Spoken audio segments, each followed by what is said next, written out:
For those who have an open mind for new ideas, who seek to create long lasting success, and who believe that your success requires the aid of others, I offer you a challenge. From now on, start with why.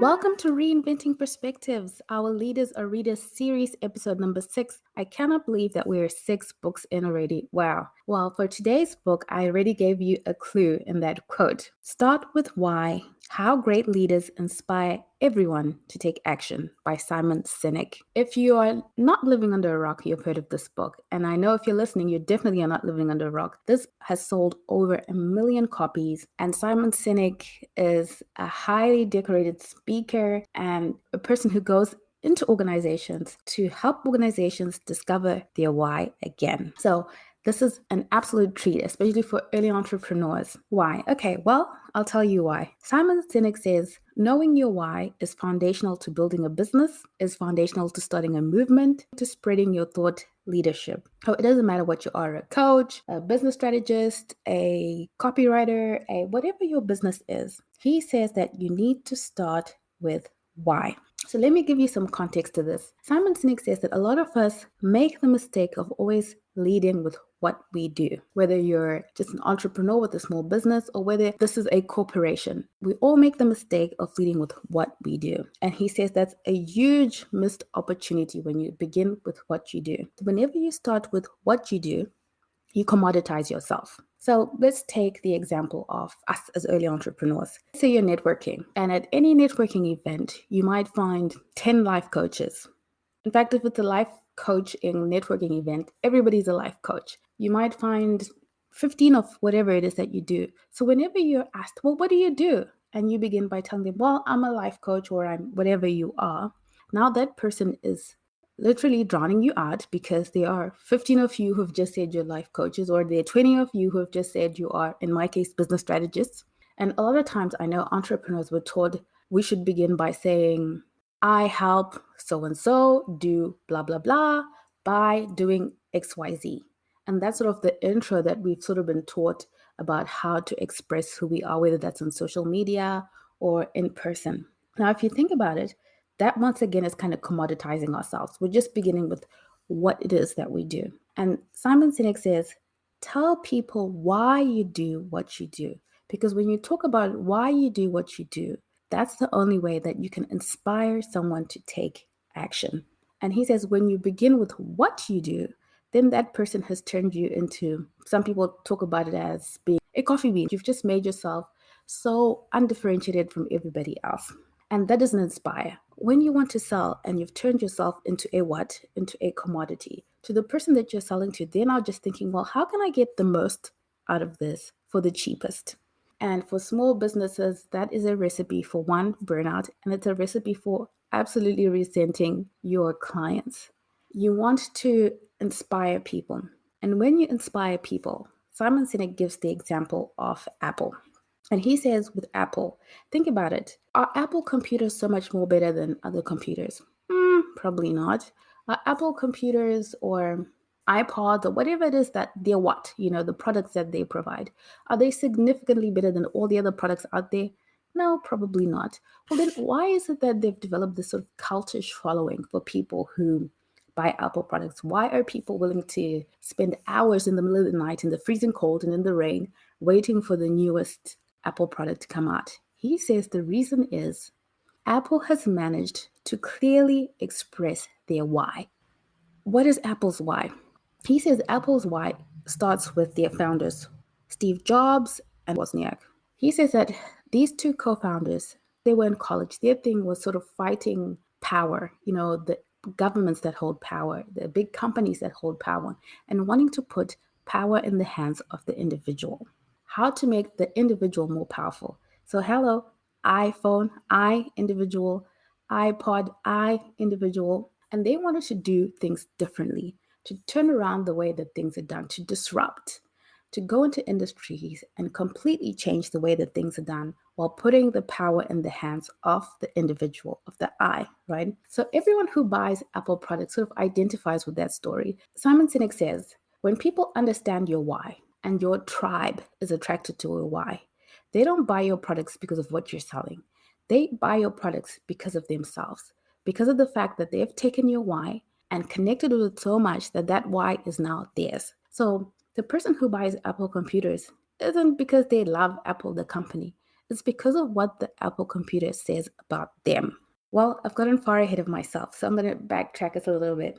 The framework of this book is what Simon Sinek refers to as three golden circles, or the golden circles. And he says that in the golden circle, the inner core of the circle is why. Why do you do what you do? And he says that it's critical. And in the case of us as entrepreneurs and small businesses, the why is usually embodied in the founder. Your why for why you do what you do is going to be the DNA of your organization. That is going to be the why of your organization because you embody the why. Think about it. Apple today merely translated Steve Jobs and the co-founder's why to being the organizational why. Yet that why started with the founder. He even talks about in the case of Bill Gates. He says that for Bill Gates, when he started out, even before Microsoft, his thing was about how to increase the ability of the masses to reach their full potential. That was his why. And even though so many things have changed, his why hasn't changed. The second layer of the golden circle is how. So the inner core is why. We want to understand why we do what we do. The second layer is, well, how are we going to go about accomplishing our why? And the how can take lots of different forms, but it's guided by a constant why. So back to the example of Bill Gates. Remember, his why is sort of helping the masses reach their full potential. With Microsoft, when they started out, their idea or the vision they had was that every desk was going to have a computer of their own. And this was in a time where a computer was this huge mainframe computer that only huge organization had, that was housed in a room, and it was just a unique thing to big corporations. And they said, well, how can the masses reach their full potential? For the masses to reach their full potential, every desk must have a computer, and that was their why. And if you look at today, even though Bill Gates has long resigned from being CEO of Microsoft, his why is still the same. In their work with the Bill and Melinda Gates Foundation, still, their focus, the why, is helping the masses reach their fullest potential, whether that's through providing education, through providing medication, vaccines, for people to be able to live lives, the masses, to be able to live their lives and reach their fullest potential. So he says, remember we said how in the beginning, we often do things the other way around. We begin with what we do, and then we talk about how we do it, and then we neglect the why. He says, when you do things from the outside in, you miss the opportunity to build something that will have long-lasting success. He says, when you do that, it doesn't mean that you won't be successful. You will be, but if you want long-lasting success, he says, lead with why. Now, the last outer ring, right, is what we often do, is the what. So inner core why, second layer, how we're going to accomplish the why, and then the outer layer of this golden circle is the what, which is what people experience. And he says that you should make sure that those circles are in balance. And what does it mean? Well, he talks about what it looks like when the circles are out of balance. And he says whenever your what doesn't match your why, it's confusing. It's confusing to the market, it's confusing to the customer. He gives the example of VW. And VW was known as sort of the common man's car. And at some point, because of what was happening in the luxury car market with premium prices and the success of that, VW decided to come up with their own luxury car to take advantage of that opportunity. And critics were raving about this vehicle. But in the market, it flopped. And it didn't flop because it wasn't a good vehicle. No, it was a very good vehicle. It flopped because it confused the mind of the customer. Because when a person thinks of VW, they think of the common man's car. They don't think of a luxury car at a premium price. It doesn't make sense. So if you remember back to our marketing 101, a confused mind doesn't buy. So that's an example of sort of when your golden circle is out of balance. And for entrepreneurs, let's give a practical application. We have so many opportunities, to get into blockchain, to try and sell digital products, to try and sell courses, to do NFTs. There's so many opportunities in today's world of ways in which to increase your business, ways in which to make money. But he says, the question you should always ask yourself, knowing your why is a way of vetting opportunities. If the opportunity, the what opportunity, doesn't align with your why, immediately disqualify it. Because he says That creates an out of balance circle. Use your why as the anchor to understand what it is that you're going to do and how it is that you're going to do it.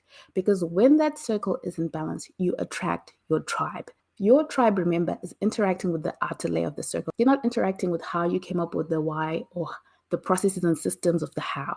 They're interacting with the final product, the outcome of the what. And when that what clearly expresses your why, your tribe will be attracted to what you do. And for small businesses, this is exactly what we want. We want our tribe to find us.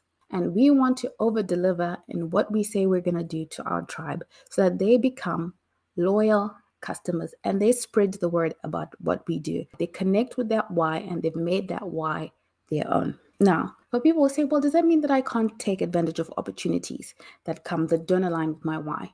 He also gives an example of Toyota. He says that after Toyota watched what happened with VW, they realized that for them, Toyotas, again, people associate Toyota with the everyday person. So for Toyota, he said, when they realized that creating a luxury car while you're trying to be the common man's car, it doesn't make sense. They created a different brand, the Lexus. And Lexus, their why, how, and what aligns with a luxury vehicle at premium prices. That makes sense to the customer. But for Toyota, that wouldn't make sense.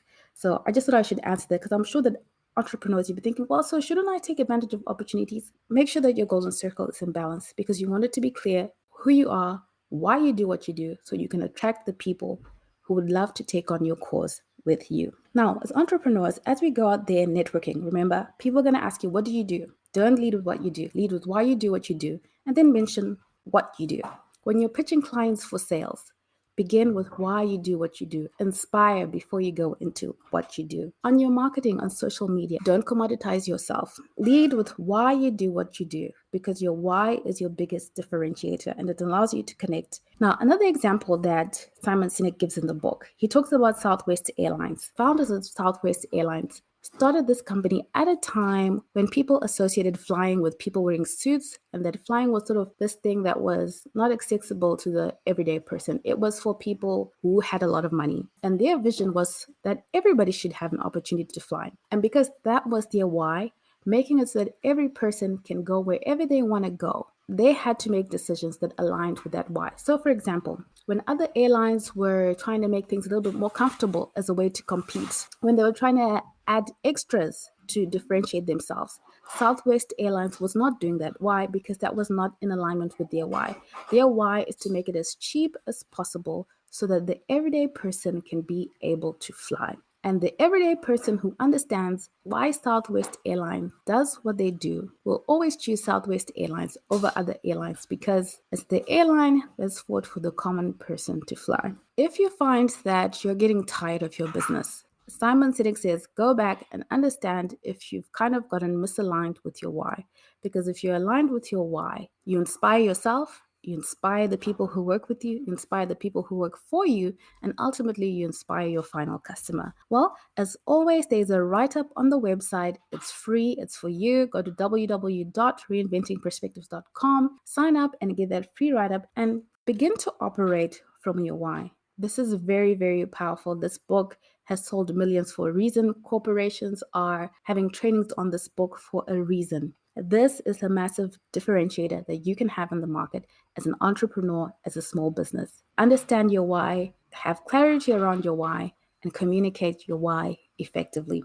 If you got any value out of today's episode, please do me two massive favors.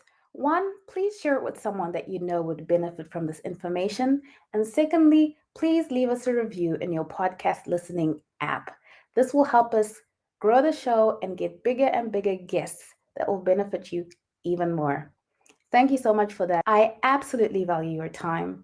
Thank you for spending time with us listening to the Reinventing Perspectives podcast. Thank you and see you again next week.